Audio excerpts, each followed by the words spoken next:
né? O branding não é só o que tu comunica lá fora. E hoje, pensando, né, existem mecanismos que ajudam as empresas a trazer esse branding também para a cabeça dos funcionários, para eles também entrem nesse conceito, porque também é um desafio, né? Sim. Pô, tu constrói um branding, tu começa a comunicar no externo, mas como fazer para que todo mundo ali dentro também traga isso pro interno? Sim. A estratégia de marca, ela é isso, né? Ela é o interno e o externo. Então, por exemplo, quando a gente constrói o posicionamento, a gente vai trazer isso para a equipe, né? Então, aprova com os líderes e traz para a equipe. Inclusive, quando a gente faz a pesquisa em empresas, a gente pesquisa com o líder e com todos os funcionários também, porque eles vão dizer também o que é a empresa, né? Então, depois a gente faz esse alinhamento de posicionamento interno, porque não adianta a gente comunicar para fora se o cara que tá aqui dentro não entende para onde é que a gente tá indo, onde a gente quer chegar, que posicionamento, por que a gente não vende por preço?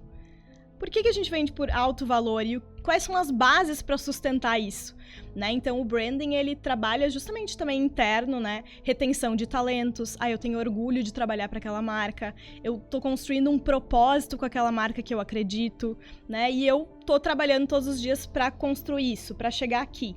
Então, o branding, ele trabalha 360, assim. Não tem como eu te dizer tudo que ele ajuda a resolver, né? Realmente é um olhar bem profundo. Até o gancho, né? A marca do Alivance ali, que foi uma criação da Grace. Joguei o pepino no colo em uma semana, resolva aí pra mim. Foi uma semana, não, foi 10 dias, 10, 12 dias. 10 dias, super tranquilo. Né? E aí joguei no colo da Grace o pepino e ela resolveu, né? Então a gente criou uma marca que... acho que tem muito de Deus também, assim, algumas coisas, né? Então, o negócio aconteceu e tal, e pegou e tá pegando, é um nome que, nossa, né, já é da minha identidade, vamos dizer assim. Qual mecanismo tu usou pra construir tão rápido? Primeiro foi a confiança, né, e 10 dias foi confiança. Mas eu acho que assim, Rafa, de novo, a estratégia, né, então quando a gente fala de nome, de marca, as pessoas acham que tu vai sentar, que tu vai ter uma ideia criativa e que tu vai colocar aquele nome que tá máximo. E o nome, ele é um dos ativos mais importantes de qualquer marca. Então, digamos que assim, tu vai seguir a tua marca para sempre com aquele nome, né? Então, e o nome tem o poder de ou potencializar os teus resultados ou frear os teus resultados. Então, o que a gente fez aqui? Olhamos para o mercado, né? Entendemos que hoje tem muitos mentores, né? Tem clubes aí. Como é que tu vai começar a te diferenciar? Como é que tu vai começar a contar quem é o Rafael e como tu transforma as pessoas antes de dar o pitch? Né? Então aqui a gente construiu um nome que eu entendi que tu era próximo, né, dos teus mentorados, que tu queria pegar na mão, que tu leva os caras pra frente, pra avançar. Então a gente construiu esse nome baseado nesses dois atributos, né? Aliado para avançar. Alivance. E aí a gente criou um nome singular que não existe no mercado, que a gente pode registrar, pode proteger e que se conecta muito mais com quem tu deseja se conectar. Então os teus diferenciais, eles já estão ali. Né? E depois a identidade visual, ela fecha ainda tudo isso, traduzindo através de formas e, enfim, as pessoas sentem, né? Então, antes tu tinha um nome forte, mas tu tinha um nome pesado. E duro. E tu não é assim. Então, a primeira coisa é traduzir com estratégia, eu entender quem tu é, e aí eu consigo traduzir com estratégia e criatividade, né, o que tu deseja passar para as pessoas. Então, até se vocês que estão chegando agora, enfim, os primeiros episódios, inclusive, aqui do podcast, tinha a marca Endurance, né, que era o Endurance Club, é uma marca que eu tinha antiga, da minha antiga estrutura lá dentro da Permeases, dos nossos treinamentos. E eu confesso que foi duro renunciar, né? Foi duro renunciar a Permeases. Nós temos que contar essa história, Rafa. Acho que sim. Vou contar essa história, então. Acho que é legal. Bom, a Permeases, eu fiz um trabalho de branding em 2017. E a construção da Permeases foi... eu vendi meu carro pra investir na marca da Permeases, né? Então, era meu xodó e, realmente, assim, o pessoal que fez na época, eles extraíram algo muito da minha essência, né? E, realmente, a Permeases, ela era o que eu era na época. Só que, ao mesmo tempo, é o que eu era. E o Rafael foi se construindo ao longo desses 7 anos de Permeases, ele foi se construindo, foi se reconstruindo, foi crescendo, foi melhorando. E chegou um momento ali que travou, né? Que eu queria botar Permeases acima, os treinamentos, que era a linha Endurance, que era a minha linha de treinamentos, abaixo, e o Rafael embaixo, suportando e dando esses treinamentos. Só que a minha ideia era fazer com que a Permeases ficasse maior. E eu acho que é um assunto bem válido a gente trazer também, é isso que eu vou Sim. puxar agora. Eu queria que a marca estivesse à frente. Por um tempo, Marca empresarial. funcionou muito bem. Só que de uns 2 anos pra cá, eu comecei a perceber que as pessoas não vinham pela Permease. De todos os nossos 3.000 clientes que vieram nos últimos 2 anos, olha, se 5% veio por Permeases, foi muito. Sim. Era o Rafael Granella.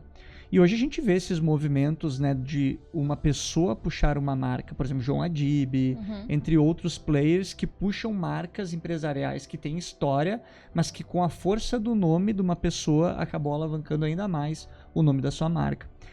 E aí, olhando para isso e vendo o mercado e entendendo um pouco mais o meu cliente, eu cheguei no momento de trava. E aí foi onde eu fui pro movimento de clube, já eliminando a Permeases. Mas eu pensei, cara, quer saber? Eu vou fazer o máximo que eu posso com aquilo que eu tenho. Isso é minha filosofia de vida. Então, o que eu tenho? Eu tenho a marca do Endurance, que era uma marca que, na minha cabeça, tava legal. Mas só tava legal, né? Não pegava. E assim, eu confesso que eu não me sentia tão à vontade. Né? Tinha alguma coisa ali que...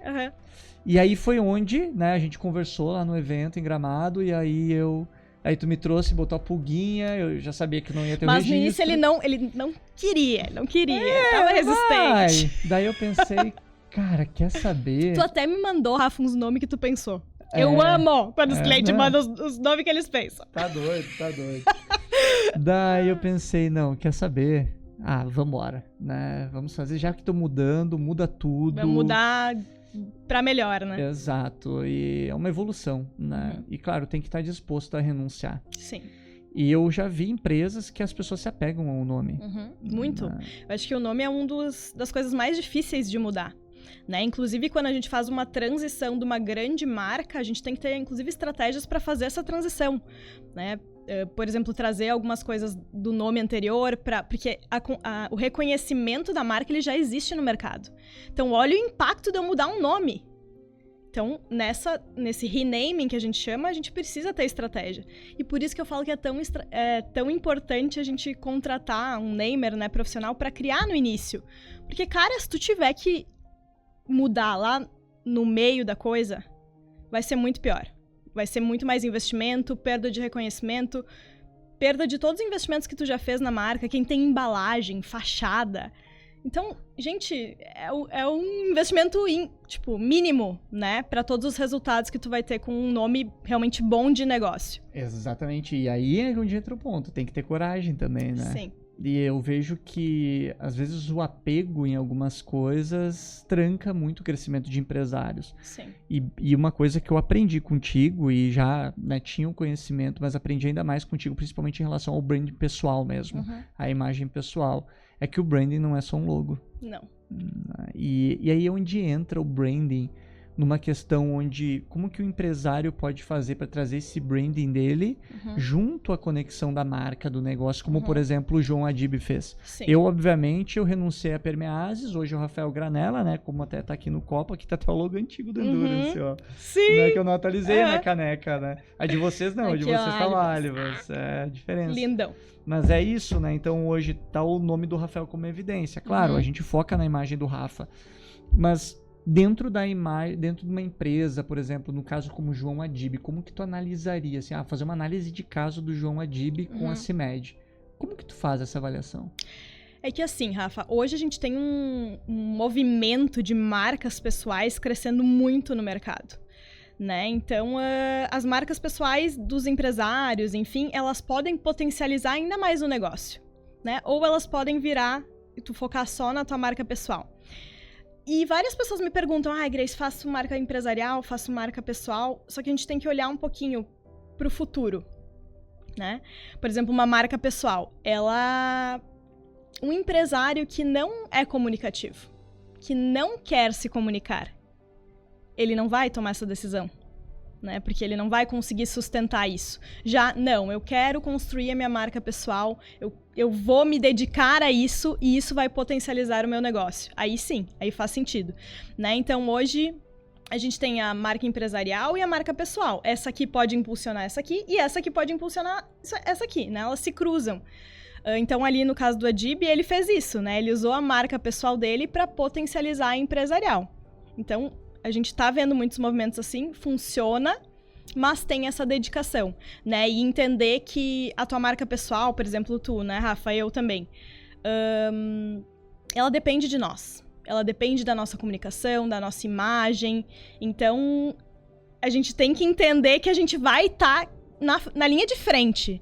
Isso é uma responsabilidade. Então, eu quero isso pro meu futuro. Como é que eu quero que seja o meu lifestyle no futuro? Eu quero ter mais liberdade, menos, né? Então, eu acho que tudo isso é sobre, de novo, estratégia. O que tu deseja hoje, o que tu deseja pro futuro e como tu vai construir isso. Mas sim, hoje tá um movimento muito forte de marcas pessoais. Mas eu também acredito, Rafa, que uma marca empresarial, ela também pode ter uma personalidade. Hoje, o que acontece?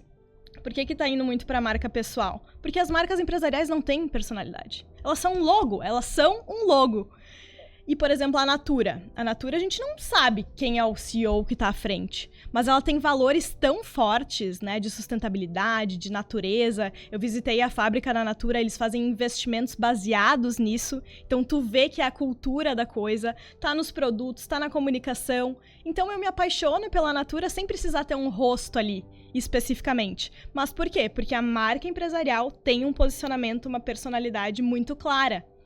Né? Senão ela vira só um logo, e daí quando ela vira só um logo ela fica muito fria, ela fica institucional, as pessoas não se apaixonam por ela, não se envolvem, mas tem como fazer isso também sem usar a marca pessoal, tá? Isso é importante a gente trazer. Como fazer isso? Branding. Contraste o estrategista. Muito bom, muito bom. Esse é o primeiro Rafa, passo. eu acho legal a gente trazer aquele ponto, inclusive, que tu me ajudou a enxergar, né? Qual é a principal dificuldade dos empresários hoje?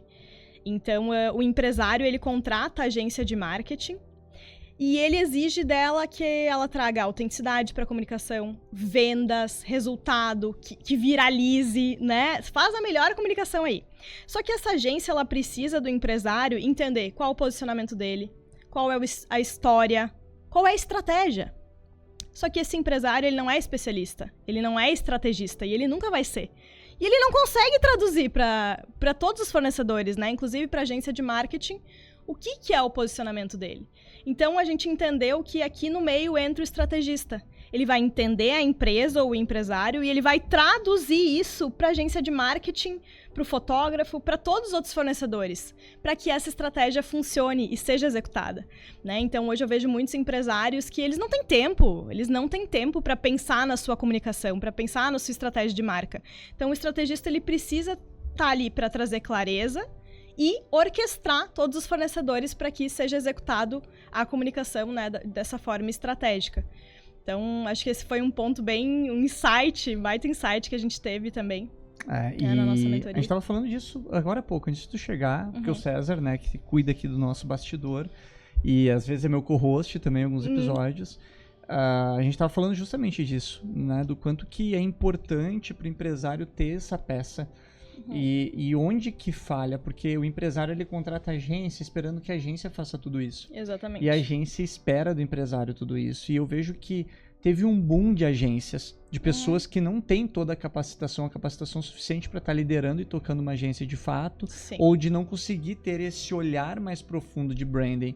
E já vi agências vendendo branding, entregando apenas... é identidade visual. Um nome de identidade visual. Então, assim, E é realmente... E é ruim. E aí dá ruim. Já vi cada coisa. Mas, enfim. Eu também. E aí entra um ponto, assim, que é complicado, né? O empresário, ele precisa entender que não é um custo. E é um investimento, principalmente, que é um investimento de retorno a longo prazo. E é um investimento que não tem como mensurar. Vamos pegar aqui na nossa região. Nós estamos numa região de indústria metalmecânica. O que o empresário pensa, que o dono de uma indústria ele pensa? Pô, 60 mil eu dou de entrada numa máquina, essa máquina vai me ajudar a produzir tanto e eu vou vender mais tanto. Sim. Né? É um pensamento muito mais baseado no material, com o resultado que aquilo gera de forma palpável. Claro, existem algumas mudanças acontecendo e eu acredito que por uma alta competitividade de mercado, o empresário está tendo que começar a se movimentar e a entender e enxergar as coisas de uma forma diferente.